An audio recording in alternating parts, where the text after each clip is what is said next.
കടിച്ച പാമ്പിനെ കൊണ്ട് തന്നെ വിഷം അർപ്പിക്കാൻ ഞങ്ങൾക്ക് അറിയാം. വേണമെങ്കിൽ ഫ്രീ ആയിട്ട് ഞാനൊരു അഡ്വൈസ് തരാം.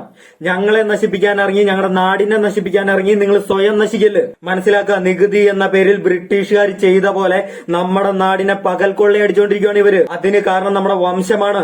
നമ്മുടെ സ്ത്രീകളെ പോലും ഇവന്മാർക്ക് കാഴ്ചവെക്കണം എന്നാണ് ഇവരുടെ നേതാക്കന്മാർ അവകാശപ്പെടുന്നത്. സാമ്പത്തികമായി നമ്മളെ നശിപ്പിച്ച് നമ്മുടെ നാട്ടിലേക്ക് അധിനിവേശം നടത്തുക എന്നുള്ളതാണ് ഇവരുടെ ലക്ഷ്യം. അതിനു വേണ്ടിയിട്ട്, സ്വന്തം നാട് നശിപ്പിക്കുന്നതിന് വേണ്ടിയിട്ട് നമ്മുടെ കൂട്ടത്തിലുള്ള കുറെ കോവർ കഴുത കൊലം കുത്തികളെ ഇവന്മാര് കാശ് കൊടുത്ത് വിലക്ക് മേടിക്കുകയാണ്. നമ്മുടെ നാടിനെ നശിപ്പിക്കാൻ ശ്രമിക്കുന്ന, നമ്മളെ പിന്നിൽ നിന്ന് കുത്തുന്ന പഴശ്ശിരാജ പറഞ്ഞ ആ മ്ലേച്ഛന്മാരെ നമ്മൾ തിരിച്ചറിയണം. അവരുടെ ചോര പോലും നമ്മുടെ മണ്ണി വീണ നമ്മുടെ നാട് മുച്ചൂട് മുടിയും. മനസ്സിലാക്കുക, ഇതൊരു ജാതിയോ മതത്തെയോ കേന്ദ്രീകരിച്ച് അവർക്ക് വേണ്ടി പ്രവർത്തിക്കുന്ന ഒരു രാഷ്ട്രീയ പാർട്ടിയല്ല, ഇതൊരു തീവ്രവാദ സംഘടനയാണ്. അവരുടെ ആശയങ്ങളിൽ ഹിന്ദുക്കളുണ്ടെങ്കിലും അവരുടെ പ്രവൃത്തിയിൽ അതില്ല. മതപരവും ജാതിപരവുമായിട്ടുള്ള രാഷ്ട്രീയ പാർട്ടികളെ അല്ലാതെ ഇവര് പിന്തുണയ്ക്കത്തുമില്ല. ഭൂരിപക്ഷം ജനങ്ങളും ഇന്ന് നോർത്ത് ഇന്ത്യയിൽ അഴുക്ക് ജാലികളിൽ പട്ടിണി കിടക്കുന്നതിന്റെ കാരണം അതാണ്. ഭരണാധികാരികൾ പോലും ഭൂരിപക്ഷ ജനങ്ങളുടെ പൗരാവകാശത്തെ ചവിട്ടി അരയ്ക്കുന്നു. എത്ര ഡെവലപ്മെന്റ്സ് അവിടെ വന്നാലും അതിനൊരു മാറ്റം ഉണ്ടാവില്ല. കാരണം അവർക്കുള്ളിൽ പ്രവർത്തിക്കുന്നത് ജാതീയതയാണ്.